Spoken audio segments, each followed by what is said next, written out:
আসসালামু আলাইকুম প্রিয় সপ্তম শ্রেণীর শিক্ষার্থীরা। কেমন আছো তোমরা সবাই? আশা করি সবাই ভালো আছো। আজকে তোমাদের জন্য নিয়ে আসলাম হচ্ছে তোমাদের সপ্তম শ্রেণীর গণিত বইয়ের ১ম অধ্যায়ের আমরা ১ম চ্যাপ্টারের ক্লাসটি করব। তো ১ম চ্যাপ্টারটি আমরা কয়েকটি পার্টে শেষ করব। তো আজকের ক্লাসটি হচ্ছে আমাদের শুরুর পার্ট। এই পার্টে আমরা ১ম থেকে শুরু করে প্রায় ৫ থেকে ৬ পৃষ্ঠা পর্যন্ত করব। তো আর কথা না বাড়িয়ে আমরা আমাদের ক্লাসটি শুরু করি। আর তোমরা যদি আমাদের পেজ বা চ্যানেলে নতুন হয়ে থাকো, তাহলে আমাদের পেজ বা পেজটিকে ফলো করে দিবে এবং চ্যানেলটিকে সাবস্ক্রাইব করে দিবে। আর আমাদের এআর প্ল্যাটফর্মের পক্ষ থেকে তোমাদেরকে স্বাগতম জানাই। তো আসো আমরা শুরু করি। ১ম এ কি আছে? ১ম এ এখানে দেওয়া আছে হচ্ছে কি ১ম অধ্যায় মূলদ ও অমূলদ সংখ্যা। মূলদ ও অমূলদ সংখ্যা কি জিনিস? এই অধ্যায়ে আমরা তা নিয়ে আলোচনা করব। এখন আসো মূলদ কি? এখানে আমরা ফার্স্ট এ রিডিং করব। রিডিং কি? বৈচিত্র্যময় প্রকৃতির এই বৈচিত্র্য আমরা গণনা ও সংখ্যার সাহায্যে কি করি? উপলব্ধি করি। পূর্ববর্তী শ্রেণীতে আমরা স্বাভাবিক সংখ্যা, পূর্ণ সংখ্যা, ভগ্নাংশ সংখ্যা সম্পর্কে ধারণা পেয়েছি, যা মূলদ সংখ্যা নামে পরিচিত। মূলদ সংখ্যা কি? মূলদ সংখ্যা কি? স্বাভাবিক সংখ্যা, স্বাভাবিক সংখ্যা। আর হচ্ছে কি পূর্ণ সংখ্যা, ভগ্নাংশ, ভগ্নাংশ। এগুলো কি? মূলদ। এগুলো কি? মূলদ সংখ্যা। মূলদ। এগুলো আমরা পূর্ববর্তী ক্লাসে এটা সম্পর্কে আমরা কি পেয়েছি? ধারণাটা পেয়েছি। এখন আসো এই সংখ্যাগুলোকে ২ টি পূর্ণ সংখ্যার অনুপাতে প্রকাশ করা যায়। এই সংখ্যাগুলোকে কি করা যায়? ২ টি পূর্ণ সংখ্যার অনুপাতে প্রকাশ করা যায়। সংখ্যা জগতে কিছু সংখ্যা রয়েছে যেগুলোকে ২ টি সংখ্যার আ অনুপাতে প্রকাশ করা যায় না। যেগুলোকে ২ টি সংখ্যার অনুপাতে প্রকাশ করা যায় সেগুলো কি? মূলদ সংখ্যা। আর যেগুলোকে ২ টি সংখ্যার অনুপাতে প্রকাশ করা যায় না সেগুলো কি? অমূলদ সংখ্যা। তাহলে মূলদের সংজ্ঞা কি হবে? যে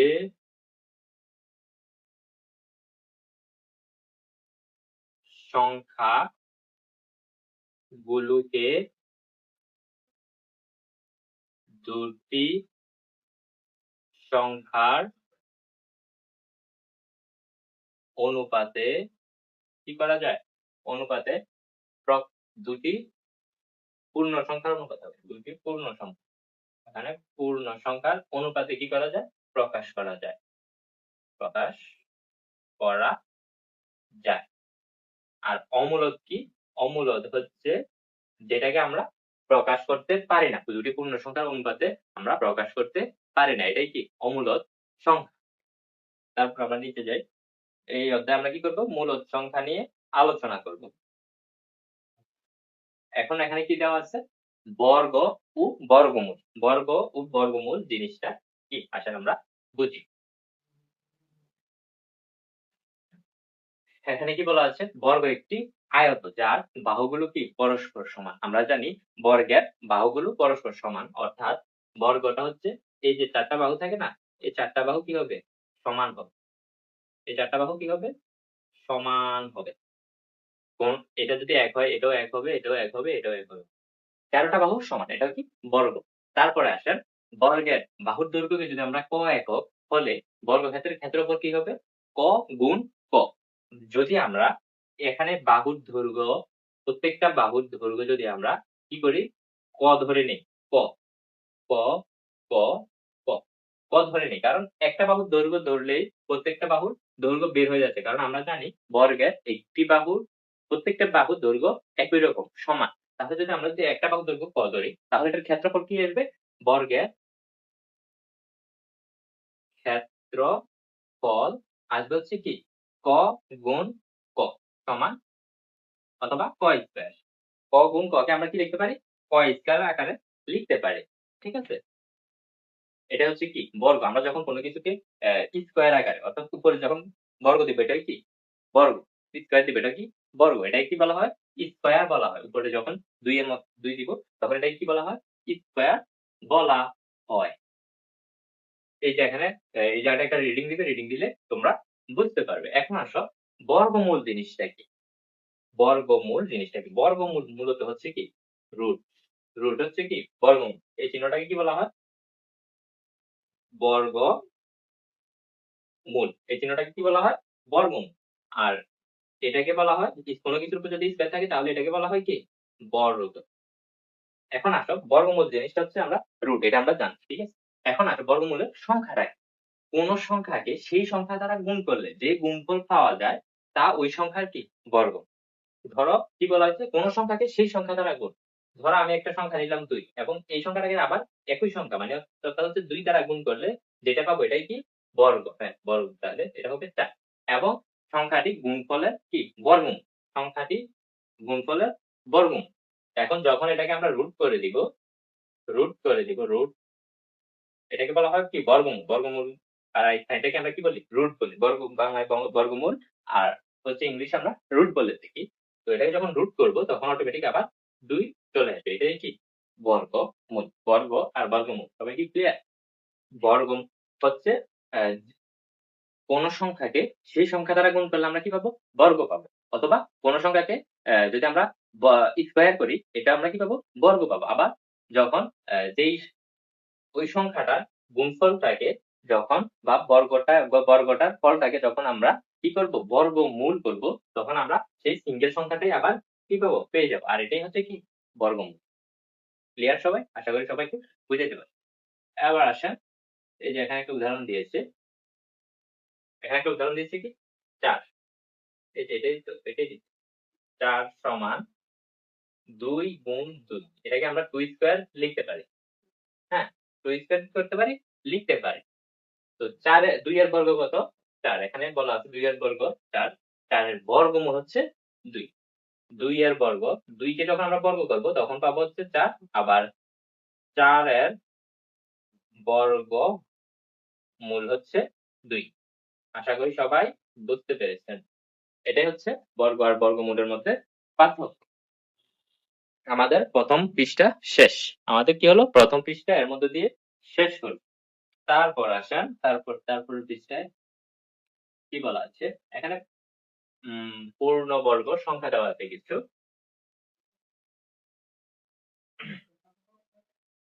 আমরা একদম প্রত্যেকটা লাইন বাই লাইন বেসিক সহ যদি ক্লিয়ার করে যেতে পারি তাহলে আমরা কি করতে পারবো? প্রত্যেকটা ম্যাথ সহজে কমপ্লিট করে আসতে পারবো। পরীক্ষা আমরা সহজে অ্যান্সার করে আসতে পারবো। যদি আমাদের বেসিক স্ট্রং থাকে। বেসিক স্ট্রং না থাকলে আমরা যতই ম্যাথ করি না কেন লাভ নাই। ঠিক আছে? আচ্ছা, এখন আসেন দ্বিতীয় পৃষ্ঠায় আমাদের কি বলা আছে? আ এগুলো কি? পূর্ণবর্গ সংখ্যা। পূর্ণবর্গ সংখ্যা। এখানে দেখেন ১ আছে। একটি বাহুর দৈর্ঘ্য ১ সেন্টিমিটার। ১ মিটার দেওয়া আছে। এখন এটার বর্গ কি হবে? ১ গুণ ১ অথবা ১ স্কয়ার। ঠিক আছে? এভাবে প্রত্যেকটা ১ থেকে ৫ পর্যন্ত ৭ ১, ২, ৩, ৫, ৭ এগুলোর বর্গ দেওয়া আছে। বর্গগুলো মুখস্থ করে নিবেন অথবা গুণ করে বের করবেন। ঠিক আছে? আমরা তো সবাই নামতাই পারি। ঠিক আছে? আর এখানে a, a বর্গ কি হবে? a গুণ বর্গের নিয়মটাই হচ্ছে এটা। যে সংখ্যা থাকবে এটাকে সেই সংখ্যা দ্বারা গুণ করলে আমরা কি পাবো? বর্গ পাবো। এখন আসেন ১, ৪, ৯, ২৫ সংখ্যাগুলোর বৈশিষ্ট্য হলো যে এগুলোকে অন্য কোনো পূর্ণ সংখ্যার বর্গ হিসেবে প্রকাশ করা যায় না। আবার ১, ৪, ৯ সংখ্যা ২৫, ৪৯ সংখ্যাগুলো পূর্ণবর্গ সংখ্যা। আপনারা কি বুঝতে পারছেন বিষয়টা? বিষয়টা হচ্ছে এখানে দেখেন ১, ৪, ৯, ২৫ সংখ্যাগুলোর বৈশিষ্ট্য হলো যে এগুলোকে অন্য কোনো আ পূর্ণ সংখ্যার বর্গ হিসেবে প্রকাশ করা যায় না। অন্য কোনো পূর্ণ সংখ্যার বর্গ হিসেবে প্রকাশ করা যায় না। কিন্তু কি ১, ৪, ৯, ২৫, আ ৪৯ সংখ্যাগুলো কি? পূর্ণবর্গ সংখ্যা। বুঝাইতে পারছি? তারপর আসেন পূর্ণবর্গ সংখ্যার বর্গমূল একটি স্বাভাবিক সংখ্যা। পূর্ণবর্গ সংখ্যার বর্গমূল একটি কি? স্বাভাবিক সংখ্যা। যখন এটা এই যে সংখ্যাগুলো আছে এগুলো কিন্তু কি? পূর্ণবর্গ সংখ্যা। আর এটার বর্গমূল কি হবে? একটি স্বাভাবিক সংখ্যা হবে। এই যে এখানে ১ আছে, ১ এর বর্গমূল ১ বর্গ ১। এখন ২ আছে। ২ এর ক্ষেত্রে সরি ৪ আছে। ৪ এর বর্গ হচ্ছে কত? ১৬। ৪ এর বর্গ ১৬। ৪ গুণ ৪, ৪ গুণ ৪ হলে ১৬ হয় না? ৪ ৪ ১৬, ১৬ হয়। তারপর আ এটাকে যখন আমরা বর্গ করব, ৪ কে যখন আমরা বর্গমূল করব, বর্গমূল করব তখন আমরা কত পাবো? ২ পাবো। ঠিক আছে? আমরা পূর্ণবর্গ সংখ্যা বর্গমূল কি এগুলো আমরা ক্লিয়ার করে দেই। তাহলে আমাদের আর পরবর্তীতে বুঝতে অসুবিধা হবে না। তারপর আসেন সাধারণত একটি স্বাভাবিক সংখ্যা m কে যদি অন্য একটি স্বাভাবিক সংখ্যা n এর বর্গ আকারে প্রকাশ করা হয় তবে m বর্গ সংখ্যা m কে পূর্ণবর্গ সংখ্যা বলা হয়। আচ্ছা, তারপর এখানে কি আছে? বর্গ সংখ্যার ধর্ম দেওয়া আছে। বর্গ সংখ্যার ধর্ম। এখানে ১ থেকে ২০ পর্যন্ত প্রত্যেকটার কি আছে? বর্গ দেওয়া আছে। বর্গ সংখ্যা কি? এগুলো বের করতে বলা হয়েছে। তো আপনারা বের করে নিবেন। এখানে ৪ এর বর্গটা বের করবেন বা ৪ এর বর্গ কত হবে? ৪ ৪ ১৬।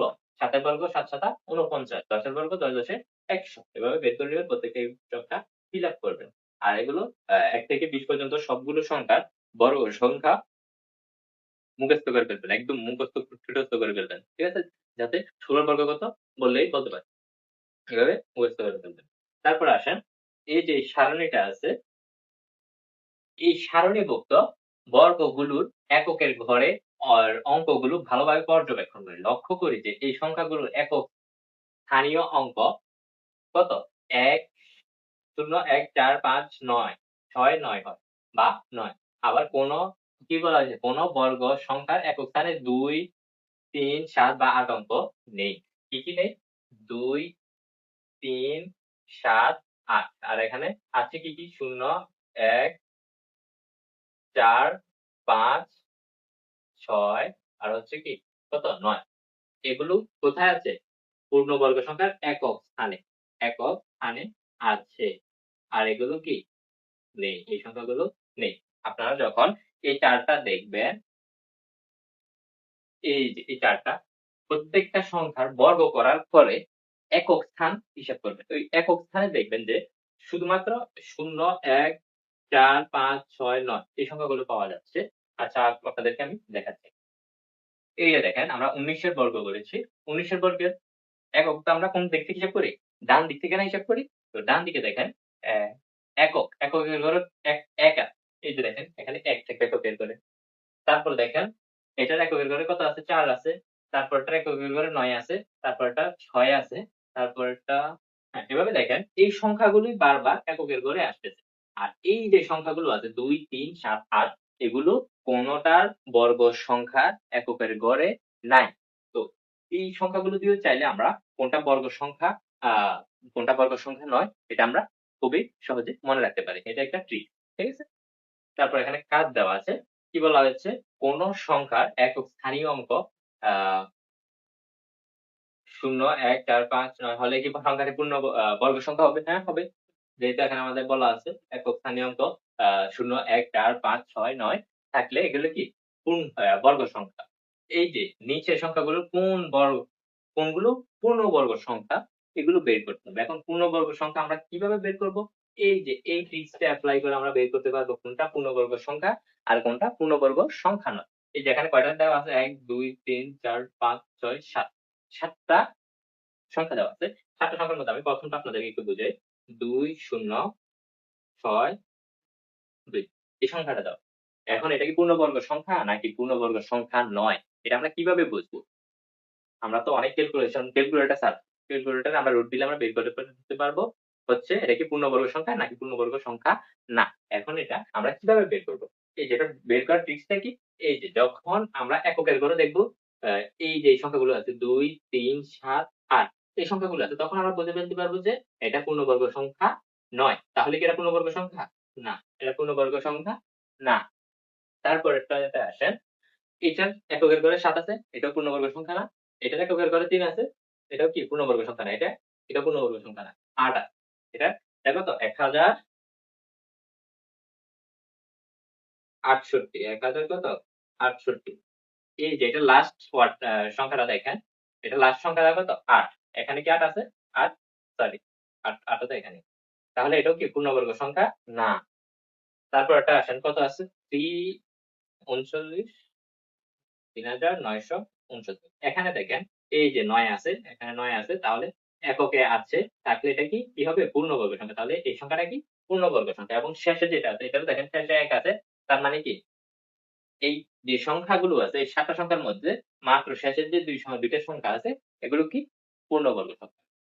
সবাই কি ক্লিয়ার? আশা করি সবাই বুঝতে পেরেছেন। তারপর আসেন ৫ টি সংখ্যার লেখো যার একক স্থানের অঙ্ক দেখে তা আ বর্গ সংখ্যা নয় সিদ্ধান্ত নেওয়া যায়। তো এরকম ৫ টা সংখ্যা লিখে দিবা। এমনভাবে সংখ্যা লিখবা যাতে আমরা কি এই সংখ্যাগুলো সমন্বয় করে আমরা সংখ্যাগুলো লিখব।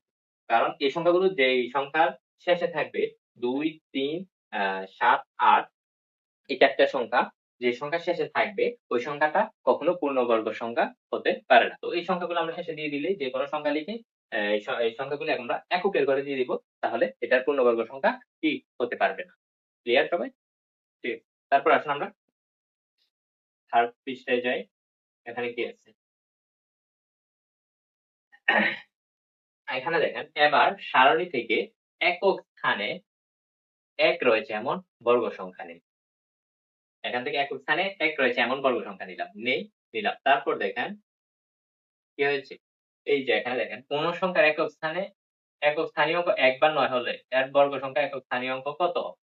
এর বর্গ সংখ্যার একক স্থানীয় অঙ্ক কত হবে? এটা আমরা কিভাবে বের করব?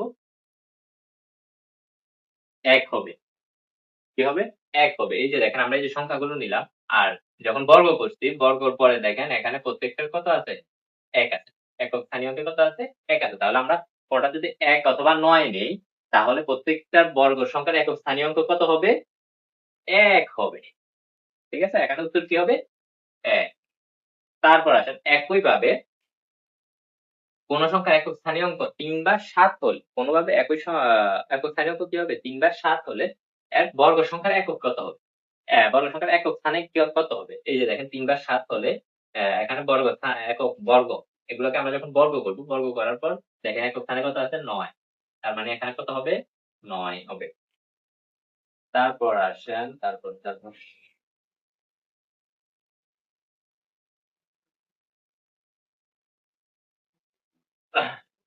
এখানে কি বলা আছে? একইভাবে কোন সংখ্যার একক স্থানে কত হবে? ৪ বা ৬ থাকলে ওই বর্গের সংখ্যার একক স্থানে কত থাকবে?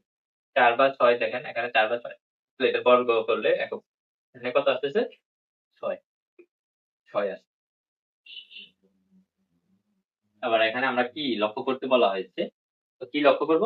দেখেন কোন সংখ্যার সর্বডানের অঙ্ক একক স্থানীয় অঙ্ক ২ বা ৩ বা ৭ বা ৮ তা কি নয়? পূর্ণবর্গ নয়। এই যে আমরা এটা এখানে লিখে দিয়েছি ২, ৩, ৭, ৮ হলে এটা যদি একক স্থানে থাকে তাহলে এটা কি নয়? পূর্ণবর্গ সংখ্যা নয়। তারপর আসেন কোন সংখ্যার শেষে বিজোড় সংখ্যক শূন্য থাকে ওই সংখ্যার পূর্ণবর্গ নয়। বিজোড় সংখ্যক যদি শূন্য থাকে তাহলে ওই সংখ্যক কি নয়? পূর্ণ বর্গ নয়। আবার একক স্থানীয় অঙ্ক ১ বা ৪ বা ৫, ৬, ৯ হলে ওইটা কি হবে? পূর্ণবর্গ হতে পারে। হতে পারে।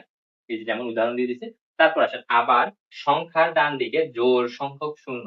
যখন ডান দিক থেকে জোড় সংখ্যক শূন্য থাকলে তাহলে ওইটাও কি পূর্ণবর্গ হতে পারে। ঠিক আছে? পূর্ণবর্গ হওয়ার ২ টা শর্ত। একটা কি আ এই সংখ্যাগুলো থাকতে হবে। আরেকটা হচ্ছে কি জোড় সংখ্যক যদি ডান দিক থেকে শূন্য থাকে, ডান দিক থেকে যদি জোড় সংখ্যক শূন্য থাকে তাহলে ওইটাকেও আমরা পূর্ণবর্গ হিসেবে ধরতে পারি। তারপর আসেন আমাদের ৩ চ্যাপ্টার শেষ হলো। সরি ৩ পৃষ্ঠা শেষ হলো। এবার আসেন আমাদের ৪ নম্বর পৃষ্ঠা। এখানে কি আছে? নিচে বর্গমূল সহ কয়েকটি পূর্ণবর্গ সংখ্যার তালিকা দেওয়া হলো। এটা করে নিবেন এখানে বর্গ সংখ্যা, বর্গমূল দেওয়া আছে। বর্গ সংখ্যা আছে এটাকে বর্গমূল করলে এই সংখ্যাগুলো আছে ১ থেকে কত পর্যন্ত দেওয়া আছে? ২১ পর্যন্ত দেওয়া আছে। এগুলো আপনারা শিখে নিন। ঠিক আছে? তারপর আসেন এই যে বর্গমূলের কাহিনী। এই যে আপনাদেরকে ১ম এ আমি চিহ্নটা দেখাই দিয়েছিলাম। বর্গমূলের চিহ্ন। বর্গমূলের চিহ্ন কি? এর রুট আকারে আমরা প্রকাশ করতে পারি। বর্গমূল প্রকাশের জন্য এই রুট চিহ্নটা ব্যবহার করা হয়। ২৫ এর বর্গমূল বোঝাতে রুট ২৫ রুট ২৫ ব্যবহার করা হয়। আমরা জানি অ্যা পু ৫ গুণ ৫ মিললে হয় কত? ২৫। কাজে ২৫ এর বর্গমূল ৫ ২৫ এর বর্গমূল কত হবে? ২৫ এর বর্গমূল ৫ অর্থাৎ ২৫ √২৫ = ৫। আমরা এভাবেও লিখতে পারি, এভাবেও লিখতে পারি। ঠিক আছে? তারপর মৌলিক গুণনীয়কের সাহায্যে আমরা কি করব? বর্গমূল নির্ণয় করব। মৌলিক গুণনীয়কের সাহায্যে আমরা কি করব? বর্গমূল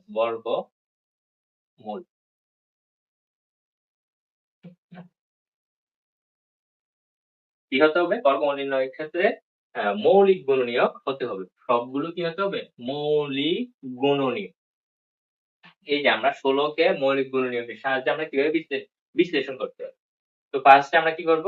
১৬ কে লিখব। লেখার পর এটাকে আমরা সর্বনিম্ন যে মৌলিক গুণনীয়ক আছে, মৌলিক সংখ্যা আছে, ওই সংখ্যা দ্বারা আমরা ভাগ করতে থাকব।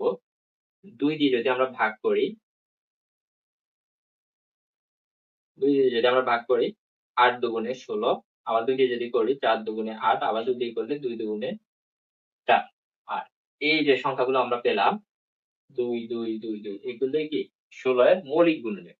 এখন আমরা কি করব? এই যে আমি দেখাই তারা কি করছে ১৬ কে মৌলিক গুণনীয়কে বিশ্লেষণ করে পায়। কি করছে ১৬ সমান ২ গুণ ২ গুণ ২ গুণ ২ ৪ টা এখানে আছে। তারপর কি করছে প্রত্যেকটাকে কি করবে? জোড়া বানাতে হবে। প্রত্যেকটাকে জোড়া বানাতে হবে। জোড়া বানালে তারপর প্রতি জোড়া থেকে কি করব? একটি করে নিব। একটি করে নিব। একটি করে নেওয়ার পর যেটা আসবে এটাই কি?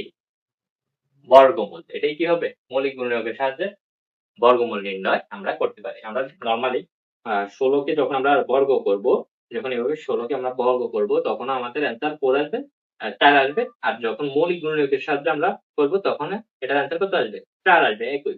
এটা হচ্ছে কিসের? মৌলিক গুণনীয়কের সাহায্যে। গুণনীয়কের সাহায্যে। এটা। ঠিক আছে? তো মৌলিক গুণনীয়কের সাহায্যে কিভাবে বের করে? তারপরে আপনারা এই উদাহরণটা দেখবেন। এখানে ৩৬। ৩৬ টাকে আমরা ফার্স্ট এ কি করব? কি বলছি? সর্বনিম্ন মৌলিক সংখ্যা দ্বারা আমরা ভাঙ্গা শুরু করব। এই যে ১ম আমরা কি করব? ২ দ্বারা ভাঙবো। ২ দ্বারা ভাঙলে ১৮ দুগুণে ৩৬, তারপর ৯ ২ দিয়ে ৯ দুগুণে ১৮, তারপর ৩ ৩ ৩ থেকে ৯। তারপরে কি করব? ৩৬ সমান ২ গুণ ২ গুণ ৩ গুণ ৩। তারপর এগুলোকে জোড়া বানাবো, জোড়া বানাবো, জোড়া বানিয়ে প্রতি জোড়া থেকে একটা, একটা করে নিব। তারপর ৩ দুগুণে ৬। এই ৬ কি? ৩৬ এর মৌলিক গুণনীয়কের সাহায্যে ৩৬ এর বর্গমূল। মৌলিক গুণনীয়কের সাহায্যে ৩৬ এর কি? বর্গমূল। নরমালি আমরা এভাবেই পাই। ঠিক আছে? তার মধ্য দিয়ে আমাদের এটা শেষ হলো। এখানে আমাদের মৌলিক গুণনীয়কের সাহায্যে কোন পূর্ণ বর্গ সংখ্যার বর্গমূল নির্ণয় করার সময় আমাদের কিছু লক্ষ্য রাখতে হবে। কি করতে হবে? ১ম এ প্রদত্ত মৌলিক বি গুণনীয়কের বিশ্লেষণ করতে হবে। ১ম আমাদের কি করতে হবে? মৌলিক গুণনীয়কে বিশ্লেষণ করে নিতে হবে। তারপর হচ্ছে গিয়ে প্রতি জোড়া এক জাতীয় গুণনীয়কে একসাথে লিখতে হবে। এই যে যেগুলো একই জাতীয় মানে হচ্ছে একই ধরনের সংখ্যা এগুলোকে আমরা একসাথে লিখতে হবে। এই যে এখানে আমি জোড়া বানালাম। আমি যদি ৩ জোড়া বানাতাম তাহলে কিন্তু এটা জোড়া হতো না। এখানে বলা হচ্ছে কি একই জোড়া একই জাতীয় হতে হবে। তারপর আসেন প্রতি জোড়া এক জাতীয় গুণনীয়কের পরিবর্তে একটি করে গুণনীয়ক গুণ করে গুণ আকারে লিখতে হবে। একটি করে গুণনীয়ক নিয়ে গুণ করে লিখতে হবে। তারপর প্রাপ্ত গুণনীয়ক গুলো ধারাবাহিক গুণফল হবে নির্ণয় বর্গমূল। এটা জাস্ট মাথায় রাখবেন। তারপর আমরা নরমালি মৌলিক গুণনীয়কের সাহায্যে আমরা বর্গমূল নির্ণয় করে ফেলতে পারব। এর মধ্যে দিয়ে আমাদের এই পৃষ্ঠা শেষ হলো। তারপর আসেন কত নাম্বার? ৫ নাম্বার পৃষ্ঠা। এখানে মৌলিক গুণনীয়কের সাহায্যে এই যে একটা সংখ্যা দেওয়া আছে এটার বর্গমূল নির্ণয় করতে বলা হয়েছে। আমরা কিভাবে বের করব আসেন।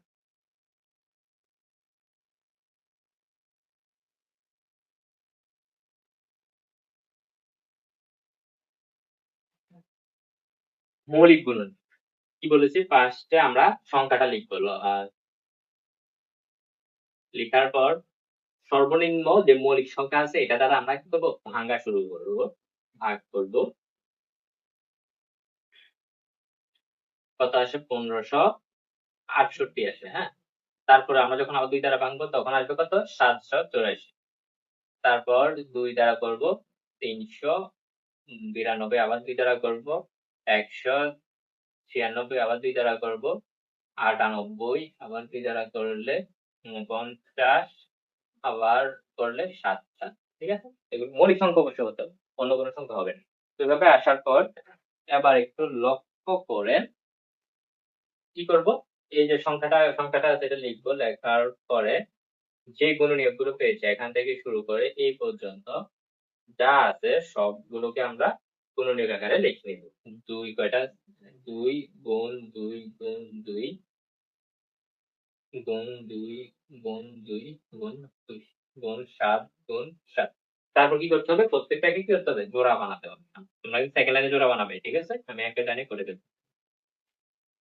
তারপরে প্রত্যেক জোড়া থেকে একটা একটা করে সংখ্যা নিবে। 2 গুণ 2 গুণ এখান থেকে একটা 2 গুণ 7। প্রত্যেক জোড়া থেকে একটা একটা করে সংখ্যা নিবে। সংখ্যা নেওয়ার পর আমরা কি করে দেব? নরমালি গুণ করে দেব। 2 দুগুণে 4, 4 দুগুণে 8, 7 8 56। আর এই 56 কি? এটা বর্গমূল। এই সংখ্যাটা বর্গমূল। আশা করি আমরা সবাই মৌলিক গুণনীয়কের সাহায্যে কিভাবে আমরা বর্গমূল নির্ণয় করতে পারি খুব সহজে তা আমরা বুঝতে পেরেছি। তো আজকের ক্লাসটি এই পর্যন্তই। সবাই ভালোভাবে যেটুকু করাইছি মৌলিক গুণনীয়ক পর্যন্ত এতটুকু করবে, আর প্র্যাকটিস করবে ইনশাআল্লাহ। এর মধ্য দিয়ে আমাদের পার্ট 1 শেষ হলো। পরবর্তী পার্টে আমরা ভাগের সাহায্যে বর্গমূল কিভাবে নির্ণয় করা যায় এটা আমরা শিখব। তো ততক্ষণ পর্যন্ত তোমরা এই ক্লাসটি কমপ্লিট করো। ভালো থাকো, সুস্থ থাকো। আল্লাহ হাফেজ। সালাম আলাইকুম।